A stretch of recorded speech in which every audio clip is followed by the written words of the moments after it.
So, robots just crossed another line.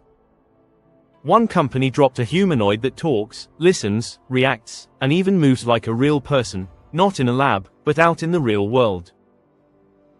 Another showed a bare metal machine that learned an entire dance routine in just 2 hours, so natural that people thought there was a human inside. And Toyota. They revealed a walking chair that climbs stairs like an AI-powered pet. Robotics just got advanced, weird, and a little too human. Let's break it down. The first robot we need to talk about is Agibot's A2, and honestly, this one might be the first humanoid most people in the US actually see in malls, airports, hotels, or exhibitions. At first glance, it doesn't look like a sci-fi experiment. It looks human-sized, 169 centimeters tall, around 69 kilograms, and built with smooth, balanced proportions. Not intimidating, not overly futuristic, just familiar. But inside, this thing is loaded. The A2 runs a full large language model brain with real-time, full duplex voice interaction.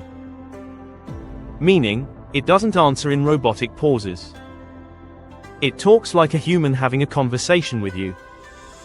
And because it uses RAG, Retrieval Augmented Generation, a business can feed it their entire knowledge base, policies, FAQs, schedules, product info, and it will speak like a fully trained employee within minutes. That alone is huge, but the sensory system is even crazier. A2 can filter out up to 96% of background noise in crowded places. It also uses face recognition and lip reading with a 99% wake accuracy, which is unheard of for a robot designed to operate in chaotic public spaces. And the movements. That's where Action GPT comes in. You say, wave to the guests, and it doesn't just lift an arm, it performs a context-aware, human-like wave with matching body posture. For mobility, it uses a hybrid 3D SLAM mapping system combined with vector flux control, giving it level 4 autonomous navigation. In simple terms, it walks around busy environments, avoids obstacles, plans its own routes, and moves smoothly like a trained staff member. The joints deliver 512 Newton-meters of peak torque, built for thousands of hours of continuous use. 6 HD cameras, a full 360 degrees radar array, triple layer safety monitoring, phone-based remote control, and yes, hot swappable batteries.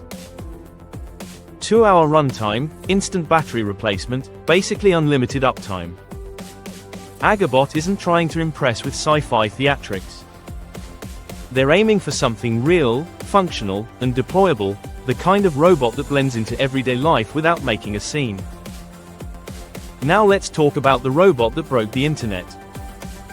During XPeng's AI Day, their humanoid, Iron, walked out on stage with such natural posture that people online were convinced it was a person in a suit. To shut everyone up, the CEO released a new lab video, the robot with no skin, no outer shell, just the raw metal frame, dancing. Not stiff robot dancing. Real, fluid, synchronized movement. And here's the insane part. It learned that full routine in just 2 hours.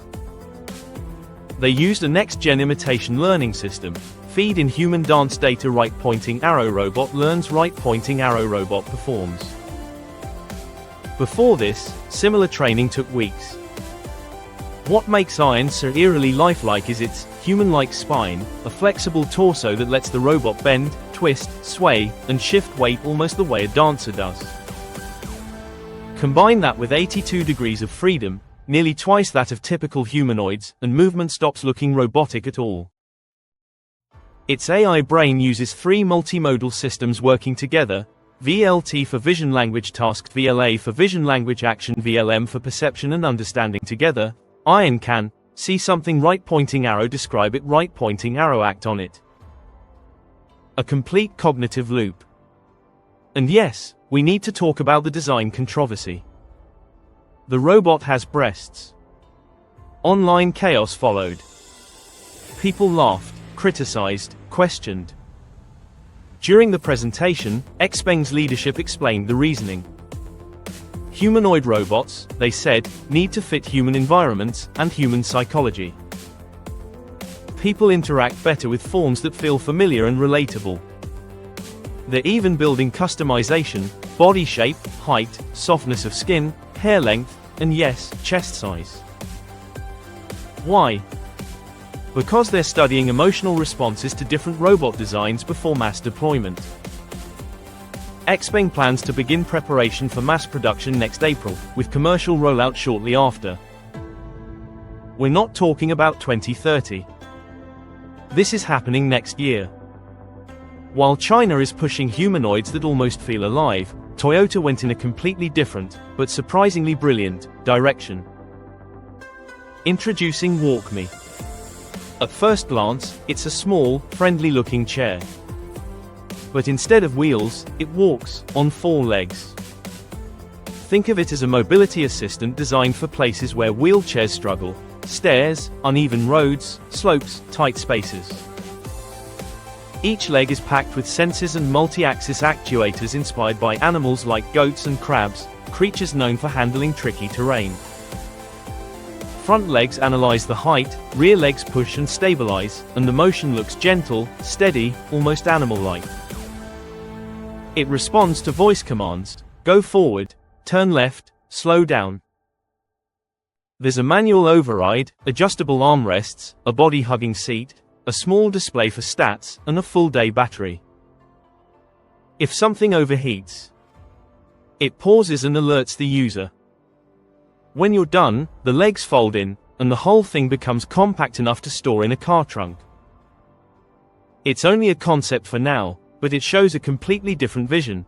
Robots that don't replace humans, they simply help us move better. So here's the big picture. One robot is built to work among us. One is designed to move like us.